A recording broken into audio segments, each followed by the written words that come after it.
Friends, welcome to Biology Made Easy. Today we are starting a new chapter, that is morphology of flowering plants. Some students think that this chapter is very difficult and we have to remember a lot of things. But actually the chapter is not difficult.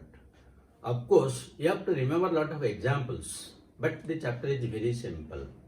And once you know about the different parts of the plant, like what are the different types of leaves, what is the phyllotaxy, what is the venation, what is the inflorescence, what is the flower, all these things when you will know, when you visit the nature, when you go for a picnic, you will enjoy it to a greater extent because while observing nature, you can see this is the type of inflorescence, this is the type of flower, and this is the type of phyllotaxy, and you can enjoy it to a great extent. So, just like the different parts of animals that we are acquainted with, in the same way, the plants have different parts and we must be acquainted with those things. So, let us discuss the different parts of the plant body. When a seedling is put in the soil, it germinates and it gives rise to the root and the shoot system. The root goes deep into the soil and the shoot goes above the soil, that is toward the sun. If we will draw one diagram, if this is the soil, the part of the plant body which is present within the soil, that is the root system, and the part which is above the soil having different branches, then leaves, then flowers, fruits, all these things, flower, then the fruits are there, all these things, this is known as the shoot system, while the part which is present below the soil, that is known as the root system. So when we put one seed, usually the part which goes towards the earth, this is known as a radicle, and the radicle gives rise to the root system, while the part which goes towards the sunlight, that is known as plumule, and it gives rise to the shoot system. So let us discuss first the root system, then we will go to the shoot system. Now what are the chief functions of a root? What are the functions of a root? Number one is absorption of water and minerals. This is one of the very important functions because both water and minerals are required for the metabolism of the plant body, and the plant usually gets all these things from the soil with the help of roots. The second function is anchorage. That means how the plant body will stand in the soil. It requires some support, mechanical support. So that support is provided by the soil. So these are the two chief functions. In addition to this, the roots are sometimes modified for some other functions, like they may some store food, or there are some roots which are meant for respiration, and there are some roots which are meant for nitrogen fixation. These are some special functions. But these two, the absorption of water and minerals and anchorage, these are the two chief functions of the roots. Then let us discuss what are the characters of the root. Characters. So among the different characters, the first thing is that the root always comes out from the radicle. Characters. So number one, it always comes out from a radicle. Number two, it is positively geotrophic,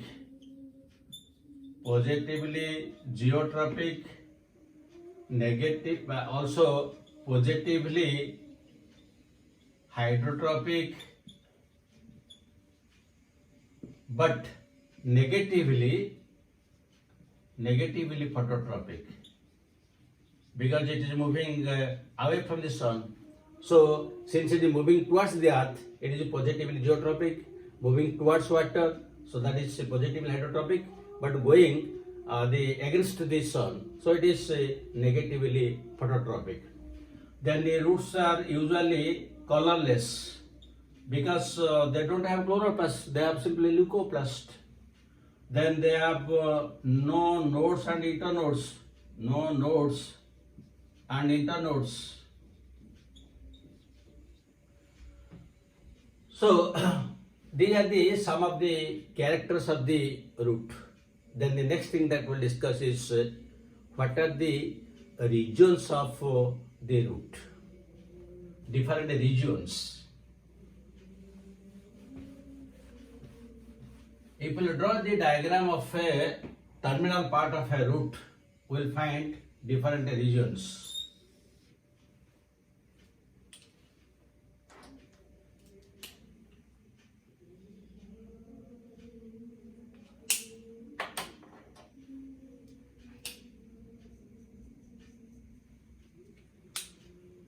So this is the root cap, which is also known as calyptrogen. Then this is meristematic zone. Then this is the zone of elongation. And the next thing is zone of maturation.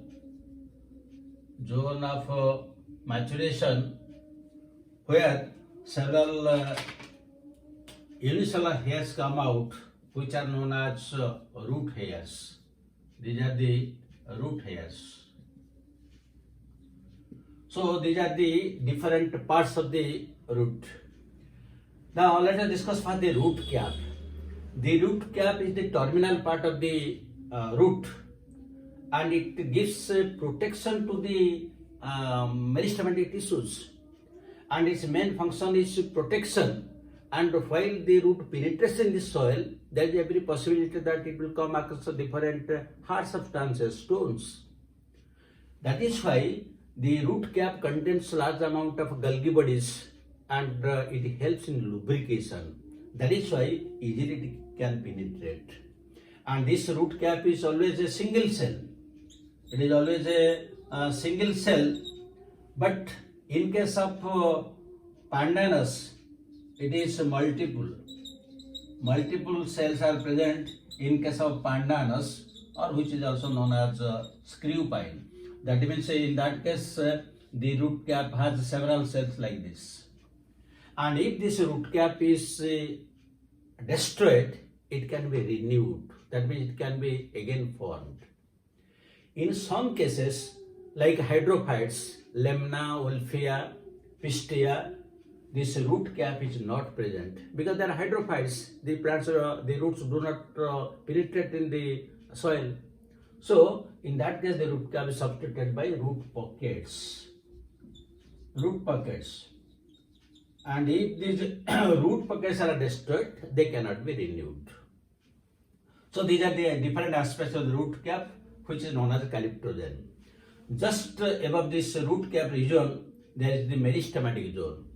The meristematic zone is meant for dividing new cells because their cells are always in a state of division. That is why these cells of the meristematic zone, they have the active cytoplasm, the nucleus is very big in size and very much active, and more enzymatic activity there because they will always go on dividing. Now these cells which will divide, some of them cells will remain meristematic, while other cells will gradually mature, and that will come to this zone of elongation. So zone of elongation is just proximal to this meristematic zone. And in the zone of elongation, the cells simply elongate. That is why the length of the root elongates.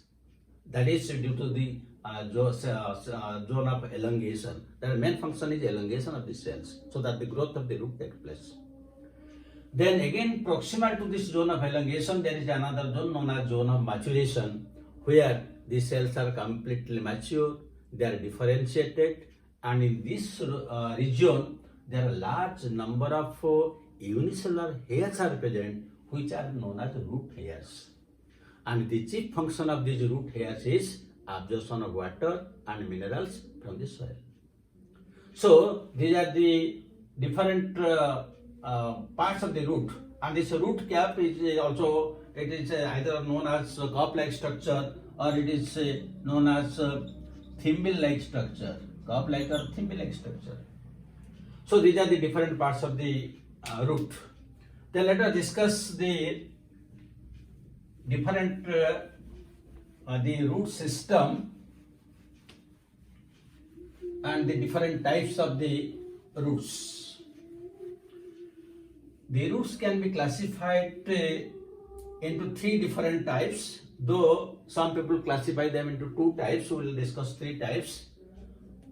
One is a taproot system, the second one is a fibrous root system, and the third one is known as adventitious root system. Adventitious root system. The taproot system is commonly found in all dicots. Now, what is this taproot system? Usually, this when the root grows, it grows deep into the soil, and this is known as the primary root or taproot. This is known as the primary root. From this primary root, several lateral roots come out, which are known as secondary root. And from the secondary root, again small structures will come out, which are known as a tertiary root. And at the tips of all these roots, the hair-like structures are present in the zone of in the zone of maturation, which help in absorption of water and minerals. Now, what will be the how much deep this root system will enter? That depends upon the type of the plant. Suppose you take the case of conifers like pinus, or you can take in case of angiosperm, you can take the case of eucalyptus.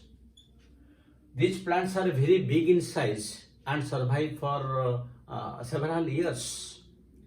That is why the root system, it penetrates deep into the soil. So this is known as deep feeder system. Deep feeder system, because it has go too deep into the soil for providing more strength, as well as it can absorb water and minerals. But the plants which are annuals, suppose you take the case of any member of Solanaceae family, Fabaceae family, Malvaceae family, any family which are mostly annual plants. So in case of annual plants, this is the taproot. Now this taproot, instead of penetrating deep into soil, because these are annual plants and it will survive only for few months, 3 to 4 months only. So penetration into deep into soil is not necessary. So usually they grow horizontally like this. Horizontally they grow like this only for absorption of water and minerals. Because since the plants are very small, they are annual plants, they doesn't require much support. So in this case, this is known as surface feeder system. Surface feeder system, and the common example is usually the annual plants. Annual plants, suppose you take the case of potato, tomato, brinjal, capsicum, all the legumes which are annual plants.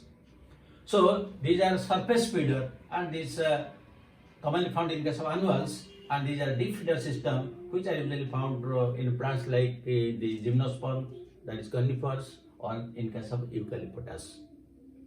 So this is known as the taproot system, having primary, secondary and tertiary roots. And always this root comes out from the radicle. Now next you come to the fibrous root. Fibrous root is mostly characteristics of monocots. Monocots means all grasses are coming under monocots, along with that of all the cereals like rice, wheat, maize, sugarcane, all these are coming under monocots along with the grasses. So in case of monocots, what happens? So this is the soil.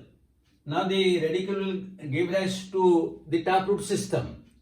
but after few days, this root will degenerate and large number of hair-like structures will come out from the base of the stem. So many hair-like structures will come out from the base of the stem. All are almost uniform hair-like structures. This is known as fibrous root system. If you will uproot any grass or any member of the Poaceae family where the cereals, rice, wheat comes, you will find such hair-like structures are present in groups, because these plants are also annuals and they don't penetrate deep in the soil. Simply they require absorption of water and minerals. So large number of hair-like roots are present coming out from the base of the stem. Some scientists have included it under advanced root system, but I have discussed it separately, fibrous root system, and this is very common in case of grasses, or you can tell in case of monocots. Then the adventitious root, when the root comes out from any part of the plant body except radicle. Any part of the plant except radicle, then it is known as adventitious root. That means it may come out from the stem or any other part of the plant body. So these are the different types of the root systems. Now, already I have told you that the chief function of the root is absorption of water, minerals and anchorage. But besides this, both taproot and adventitious roots are modified for some other purposes. Now let us start discussing those things. So first we'll discuss the modification of taproot system. Then we'll go to the adventitious root system.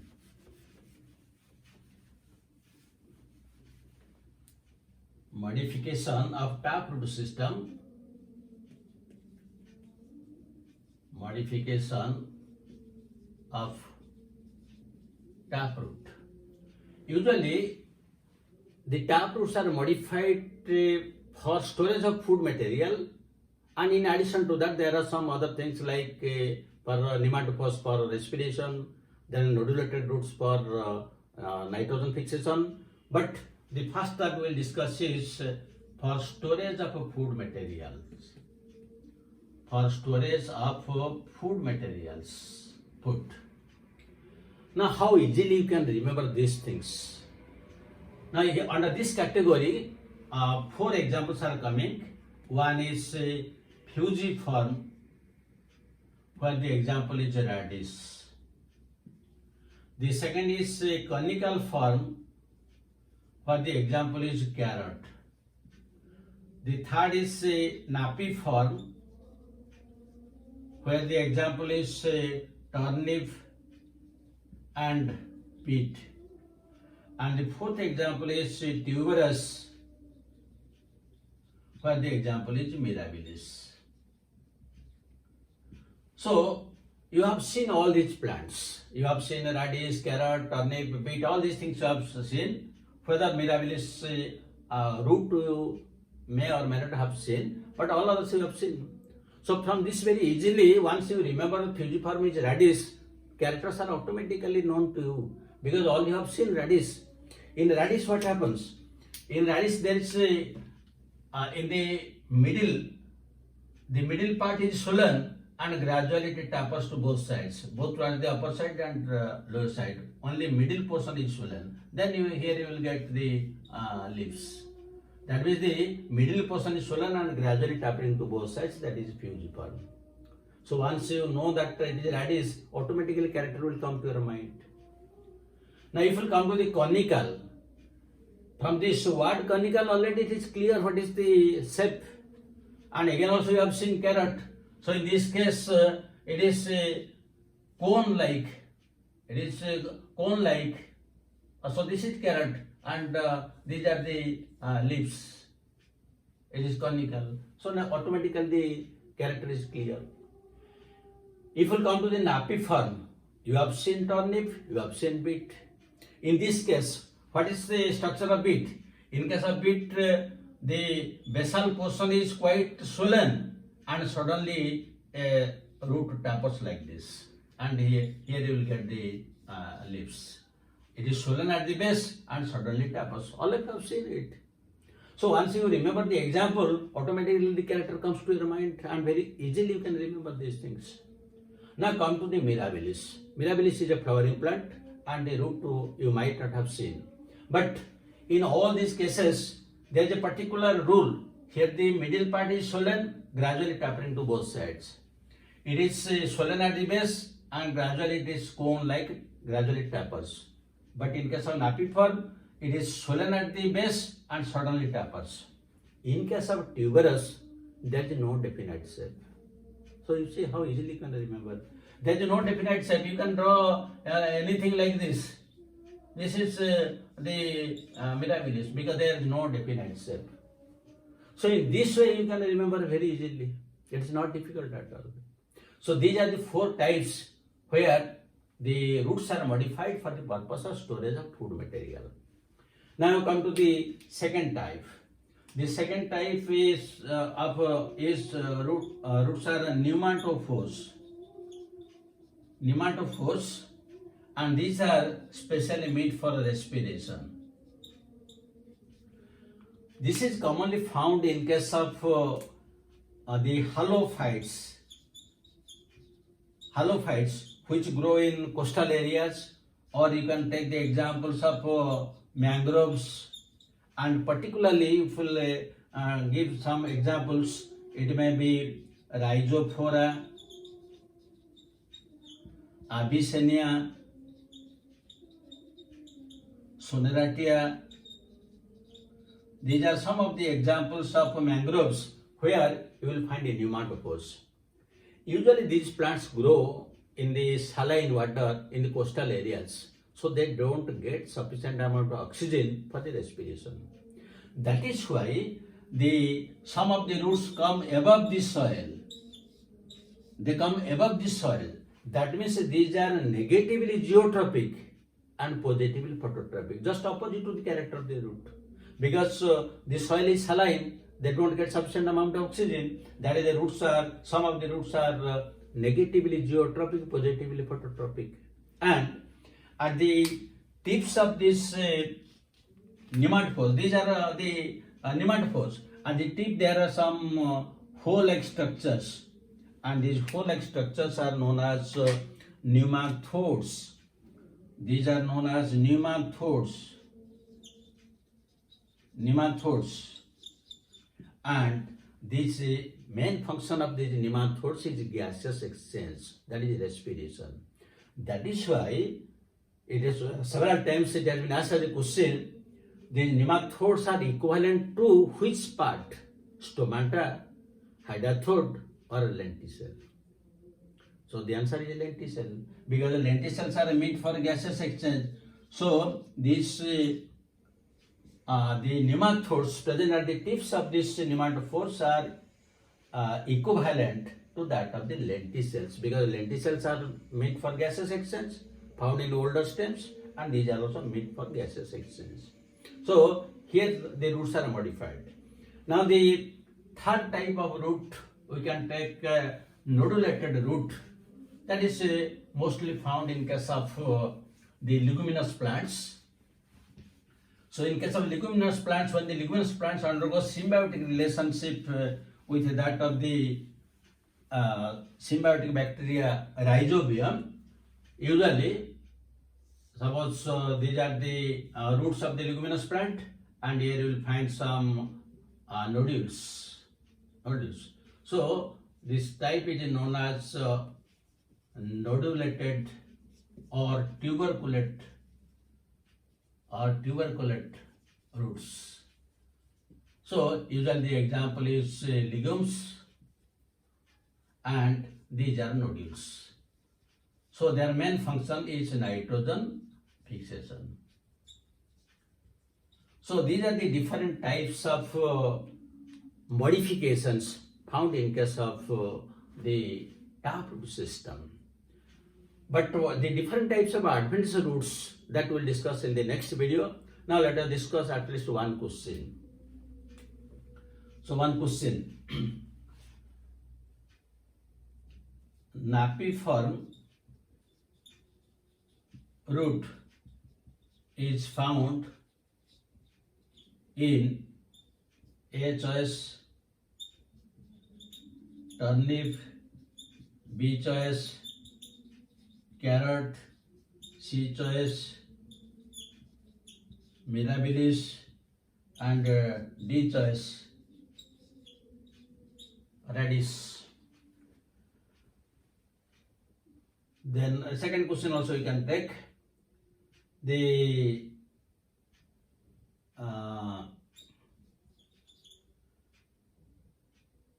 root cap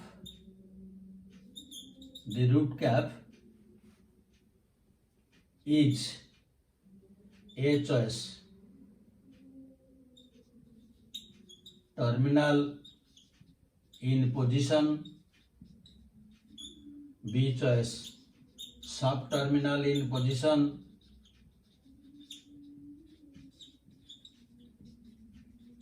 C choice thimble-like, and D choice both A and C. So I hope now you have a very clear understanding about the different types of root systems and how the taproot is modified. In the next video, we'll discuss the different types of adventitious roots, how they are modified. So thank you very much. God bless you. Have a good day.